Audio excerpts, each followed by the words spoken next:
I've told this story on a few IRC channels here and there. Some of the people on there suggested that I post my story here. They said that you would be interested.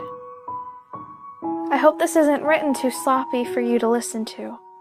I'll be recording this on a mobile phone. I'm using a throwaway. Because of reasons. I find it funny that I can still remember this story without missing a detail. Honestly, the details are what stick out the most. It's hard for me to remember the bigger details of this event for some reason, so please, bear with me as I try to remember. Every year when I was younger, my parents and I would go on a summer road trip out to my grandparents' farm in rural Idaho. They had a huge silo and 4 ATVs, so needless to say, I loved every visit. Everything about this farm was great. I hesitate now to even call it a farm, because aside from a few cows, my grandpa mainly just made and gathered hay for neighboring farms. I was a city kid, so any opportunity to get my hands dirty and have free reign over 30 acres of land was paradise. I loved playing on the jungle gym my grandpa had built in the backyard, and washing the freshly picked strawberries for dessert alongside my grandma. The only thing that I hated about visiting my grandparents was the basement. The guest bedroom that me and my parents slept in during our visit was in that basement. My folks lived in a ranch house, large and spacious, but the basement was unfinished. I was always scared of those concrete floors and dark hallways. When you came down the stairs from the main level, on your right sat the door that led into the guest room, and on the left was the expanse of concrete and darkness. I was never too scared of this, though, as I never went down there without somebody else. Sometimes I went with my grandma to get some spare sheets, or I went down with my parents when it was time to go to sleep. I only went to the basement alone on one occasion. My grandmother and I were preparing some dinner one night during one of my visits. I was 10 at the time. My grandma went to the cupboard to fetch some green beans, but couldn't find any. "I need you to go downstairs into the storeroom and grab me a can of green beans," she said. I immediately got this bad feeling. "Grandma, can you come down with me?" I asked. "It's the second door on the left. You'll be okay. Just don't try to go in the first door, remember?" "The cellar?" I asked. "Yeah." "Grandma, why can't you come with me?" I asked. I was afraid to go alone, and my grandpa, along with my parents, had gone out for groceries. Me and my grandma were the only two at home. "I have to make sure this food doesn't burn. Plus, I can't run nearly as fast as you. It'd take me just a half an hour to make it down the stairs." She smiled. I chuckled. My grandmother may or may not have been joking, but she was on the older side, so I could only oblige. I stepped down each of the stairs, a pit forming in the bottom of my stomach. I would flip the switch for light that hung above the expanse of darkness, sprint down the dilapidated hallway, eyes half shut, into the storeroom. I've been in that storeroom before. I pictured it as sanctuary. It's fully carpeted, well lit, and even had an old TV that I used to love watching Disney cassettes with my mama. I reached the bottom of the stairs and faced the plain white floor. I gulped and took hold of the handle. It squeaked as I turned it. Slowly, I entered the vast, unfinished expanse of basement. Back then, I was young, so I remember I felt tiny. I flipped on the light switch to my left, and the fluorescent light buzzed on. On my right, the safety of the guest bedroom, and on my left, a large, dimly lit room and a dark hallway leading off from that. Looking back, I should have seen it immediately. But I didn't. Squeezing one eye shut and closing the other halfway, I made my mad sprint into the storeroom. For some reason, I thought that if there were monsters down there, if I couldn't see them, they couldn't see me.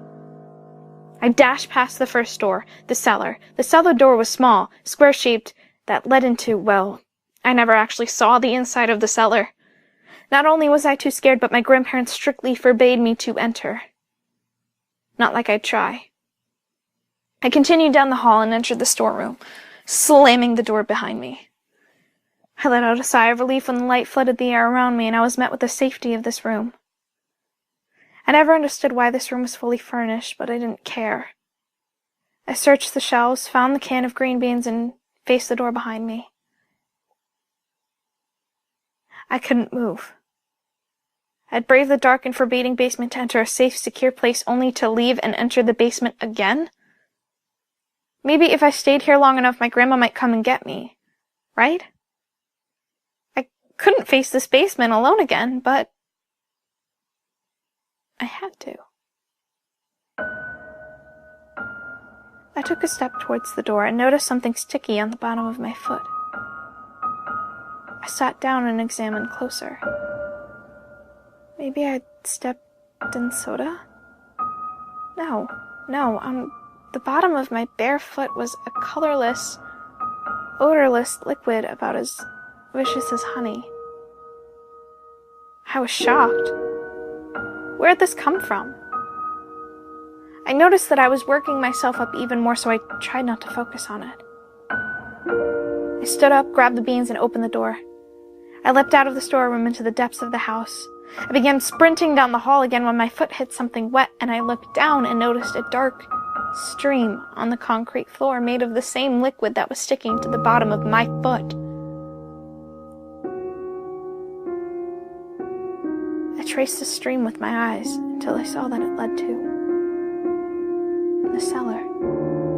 That was the room that my grandparents told me never to go in. They even told me not to even knock. I'd always wondered what was in there, but now I was curious. I stopped my sprint and approached the door. It had a small, brass, round knob on it. I took hold of the knob and pushed. Nothing. It pulled. Nothing.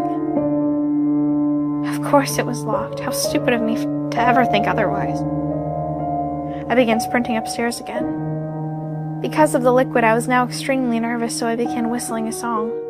It was a song that Mickey Mouse whistled during the black and white cartoon Steamboat Willie. You know the one, right? Anyway, I crawled up those stairs as quickly as I could to go rejoin my grandmother. We finished dinner and ate. The nervousness never left me, though, because I knew that soon I'd have to go down those stairs again to the guest room to sleep. And sure enough, 9 o'clock rolled around, and my parents told me it was time to hit the hay. In the past 3 hours since dinner, the nervousness had partially subsided, but now it had come back full force. I nodded, trying to act brave, and walked on top of the stairs. I said my goodnights to my grandparents and waited for my mom and dad to join me at the stairs. No way was I going to go down there alone again. "You got the keys to the cellar, Rob?" my grandpa asked my dad. "Going on the nightstand." "I'll know if she gets a hold of them," my dad assured. "No keys for you," he joked. "Oh, and granddaughter," my grandpa called out after me. "Yeah, Grandpa?" I asked. "Watch out for the garbage walker," he smiled. "Oh, Herb, stop with that." "Good night, sweetheart," she waved. I waved back and began down the stairs with my parents. My grandpa had told me about the garbage walker once before, as a scary story. He told me that there had been a farmer who lived on the property years before I was born. The guest bedroom was originally a residence for the tenant. He helped my grandfather out during the falls with chipping with some hay. Nothing too fancy, but this is where the story veered from reality and into fantasy. One year he had gotten caught in the reaper. He was harvesting some hay by hand when his hand was accidentally caught in the mechanical reaper my grandpa was running. Grandpa said he fell into the reaper and was nearly skinned alive. Grandpa always quelled my fears by telling me that he only lost a thumb. Anyway, the tenant was pulled from the reaper almost immediately, but the damage had been done. He had died, and his body and skin was torn to shreds. The most gruesome part, though, was that he was positioned in such a way that the mechanical reaper managed to behead him completely. Yeah, my grandpa was gruesome. I always thought it was because he fought in Vietnam. No normal grandparent would tell 10-year-olds this story. Anyway, my grandpa stored the body in the farm until the tenant's family was ready to come and get it. When the family arrived in the morning and my grandpa opened the barn doors, the body was gone. What's more was the whole place smelled of rotten garbage, hence the name Garbagewalker. Apparently, Grandpa and the family called the police and searched all over town for his body, as they feared that someone had stolen it for some reason.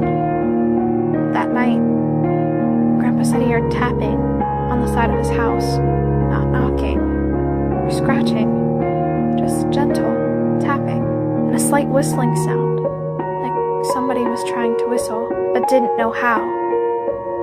He peered out the window and beheld the monstrosity Grandma had stopped him there. Never heard more of it. I vaguely recalled the story as I stepped into the guest room with my mom and dad. My dad placed the cellar keys on the nightstand next to the bed, and I climbed into bed with mom and dad on either side of me. Eventually, we all drifted off to sleep. My eyes shot open. I was extremely groggy and wiped my eyes. It was still dark out, and crickets chirped outside of the window well on the left side of the room. Fortunately, the window let in plenty of moonlight. My parents slumbered soundly on both sides of me. I wasn't worried, as I often woke up in the middle of the night like this, so I rolled over and tried to go back to sleep. I looked at the nightstand and saw the cellar keys glowing in the moonlight. It must have been my imagination, because without those keys nobody would have access to the cellar. With the comfort of knowing my father and mother laid beside me, I closed my eyes and exhaled. A sound in the other room caught my attention. My eyes shot open again. The noise was coming from the room right next to the guest room. My skin went ice cold when I realized that the room next to us was the cellar. I listened closely to the faint sound through the wall. I wish I never did. I wish I had just plugged my ears and went to sleep, because emancipating from the cellar next to me was the strained whistling tune of Steamboat Willie. Looking back, I know that Grandpa was fucked up for telling me that story, but whatever. It never really scared me that much. I'll try to recall more about my other visits to my grandparents' farm, but for now, I'm afraid that this is all that you'll get.